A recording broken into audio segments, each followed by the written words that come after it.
Welcome back to the Allgoods, Vietnam through the eyes of love. I'm Elisa, their daughter.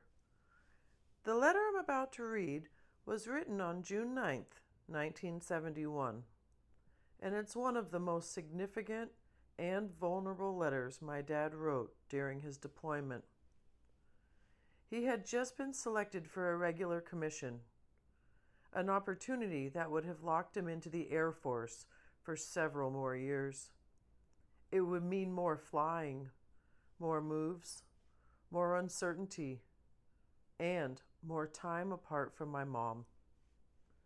But instead of making the decision alone, my dad turned to my mom, and through this letter, he asks her, openly and lovingly, "What do you want for our life?"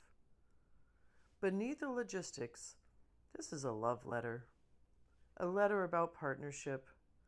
A letter about building a future together. And you can feel his longing in every line. I don't want to be apart anymore.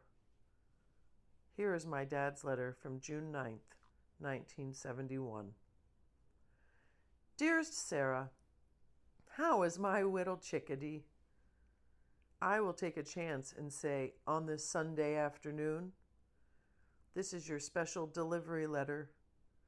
I hope it travels the same as the last and comes to you on the weekend. I love you, sweetheart.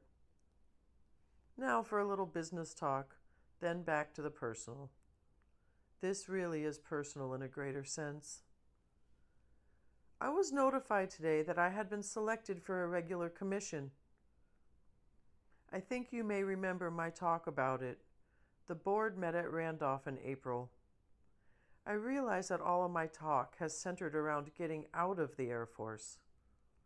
I really do not think that the Air Force has met us halfway in our life together. But your being pregnant and getting out changes the picture slightly. We will then only have one working person to think about. What I would like for you to do is answer my following questions honestly, no holds barred, just straight, honest answers, and write about your views and ideas. How would you like to make the Air Force a career as a dependent? Would you like the moving about with our babies and family? What about me flying? I got the impression many months ago that you would love for me to stay in the Air Force. Then later, I had a sneaking suspicion that you really didn't like me flying and felt like you worried about me. Would you prefer to tell the Air Force no and make a life for ourselves in the civilian community? I am purposefully not making any direct comment now so that you will answer and tell me how you feel with your honest feelings.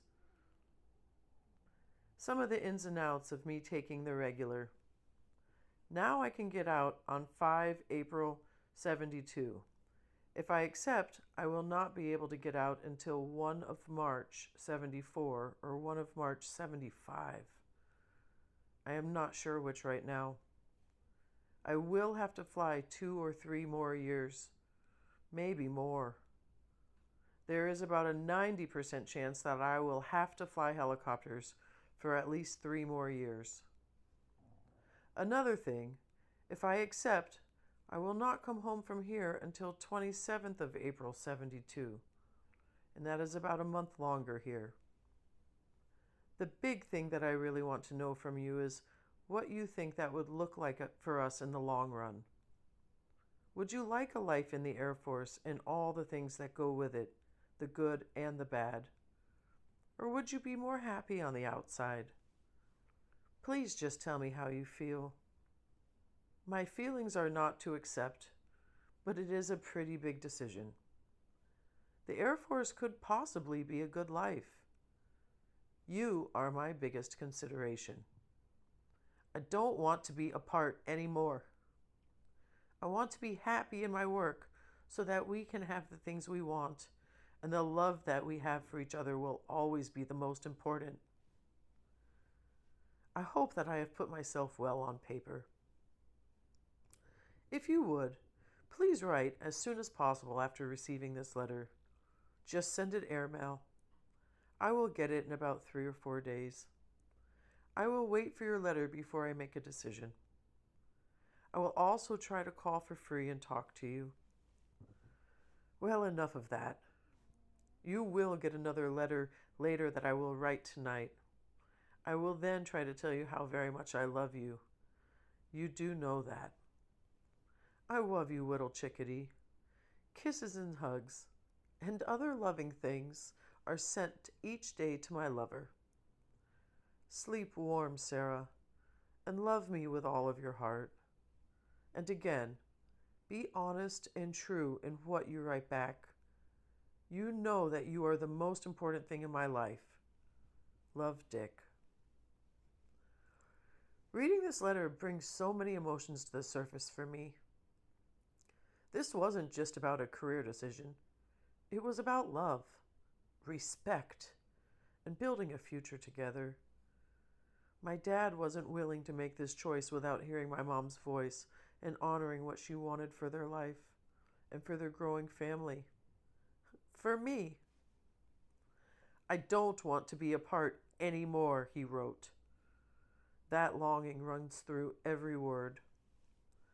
And what strikes me most is the way they navigated these big decisions as true partners, even separated by a war and thousands of miles.